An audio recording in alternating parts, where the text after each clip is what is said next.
Kerala cricket ലീഗിലെ ആദ്യ മത്സരത്തിൽ ആലപ്പി റിപ്പിൾസിന്റെ നായകൻ മുഹമ്മദ് അസ്റുദ്ദീൻ മാതൃഭൂമി ന്യൂസിനൊപ്പം ഉണ്ട്. അസർ, നല്ല വിക്കറ്റ് ആയിരുന്നു അല്ലേ? നല്ല വിക്കറ്റായിരുന്നു. പിന്നെ ലക്കിലി നമുക്ക് ടോസും നമ്മളെ ഫേവറിൽ വന്നു എന്നുള്ളതാണ് മെയിൻ ഫാക്ടർ. ഇനീഷ്യലി കുറച്ചൊരു സ്ലോനെസ് ഉണ്ടായിരുന്നു. സെക്കൻഡ് ഇന്നിങ്സ് ആയപ്പോൾ കുറേ ബെറ്ററായി. അതെ, ആദ്യം നിങ്ങൾ ബോൾ ചെയ്യുന്ന സമയത്ത് എനിക്ക് തോന്നുന്നു ബൗളിങ്ങിന് അനുകൂലമാണെന്ന് ഞങ്ങൾക്ക് തോന്നിപ്പോയി. പക്ഷേ നിങ്ങൾ ബാറ്റ് ചെയ്ത സമയത്ത് നല്ലൊരു ഇന്നിങ്സ് എടുക്കാൻ പറ്റി. അതന്നെ, ആദ്യം ഒരു ചെറിയ ഡാംനെസ് ഉണ്ടായിരുന്നു. അപ്പോൾ ബോൾ കുത്തി, ചില ബോൾ ഡബിൾ പേസ് ആയിരുന്നു, ചില ബോൾ പിച്ച് ചെയ്ത് ഇത്തിരി പയ്യായിരുന്നു വന്നുകൊണ്ടിരുന്നത്. അത് നല്ല അഡ്വാൻറ്റേജ് ആയിട്ട് യൂസ് ചെയ്യാൻ പറ്റി. പിന്നെ ഒന്ന് രണ്ട് ആൾക്കാർ നന്നായിട്ട് ബോൾ ചെയ്തു. ഓവറോൾ നല്ല ബോളിംഗ് എഫേർട്ടായിരുന്നു. അതിൽ ഒന്ന് രണ്ട് പേര് ഇപ്പം പ്രത്യേകിച്ച് പറയുകയാണെങ്കിൽ ആനന്ദ് ജോസഫ് നന്നായിട്ട് എറിഞ്ഞ്, അതേപോലെ തന്നെ അക്ഷയ് ചന്ദ്രൻ നന്നായിട്ട് ബോൾ ചെയ്ത്. അപ്പം എന്താ പറയുക, അവരുടെ പേസിന് പറ്റിയ വിക്കറ്റായിരുന്നു. അത് നമുക്ക് 161 അവരെ റെസ്ട്രിക്റ്റ് ചെയ്യാനും പറ്റി.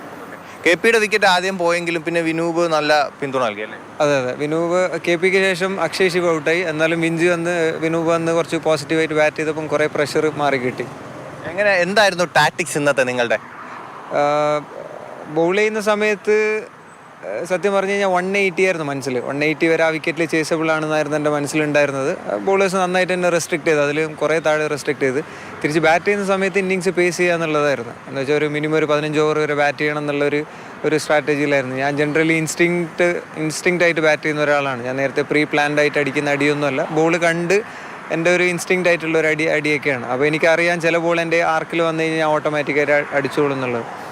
അപ്പം ഇന്നിങ്സ് പേസ് ചെയ്യുക എന്നുള്ളതായിരുന്നു. ഒരു 15 ഓവർ വരെ ഞാൻ ബാറ്റ് ചെയ്യുകയാണെങ്കിൽ എനിക്ക് എന്തായാലും മാച്ച് ജയിപ്പിക്കാൻ പറ്റുന്നുള്ളൊരു കോൺഫിഡൻസ് ഉണ്ടായിരുന്നു. അതായിരുന്നു. അസറിന് അടിക്കുന്ന കാര്യം പറഞ്ഞപ്പോഴത്തെ നിങ്ങളുടെ ടീമിൻ്റെ പേരിനൊപ്പം ഉള്ള ഒരു ടാഗ് ലൈൻ ഉണ്ടല്ലോ, അതൊന്ന് പറഞ്ഞേ. തുഴയില്ല, തൂക്കിയടി മാത്രം. തൂക്കിയടിയാണ് നമ്മളിന്ന് കണ്ടത്. അതായിരിക്കാം. ഇതേപോലെ തൂക്കിയടിക്കുന്ന ഒരുപാട് ഹാർഡ് ഹീറ്റേഴ്സ് ടീമിൻ്റെ കൂടെയുണ്ട്.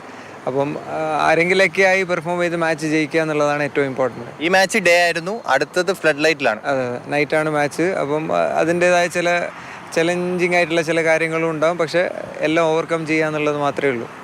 എന്തായാലും അടുത്ത മത്സരത്തിലും ഇതേ രീതിയിലുള്ള പ്രകടനം തുടരാൻ സാധിക്കട്ടെ എന്ന് ആശംസിക്കുന്നു. അവരുടെ ടീമിൻ്റെ ആപ്തവാക്യം പോലെ തന്നെ തൂക്കിയേടി കാണാൻ ഇനിയും കായിക പ്രേമികൾക്ക് സാധിക്കട്ടെ. അനൂപിനൊപ്പം TS ഹരികൃഷ്ണ, മാതൃഭൂമി ന്യൂസ്, തിരുവനന്തപുരം.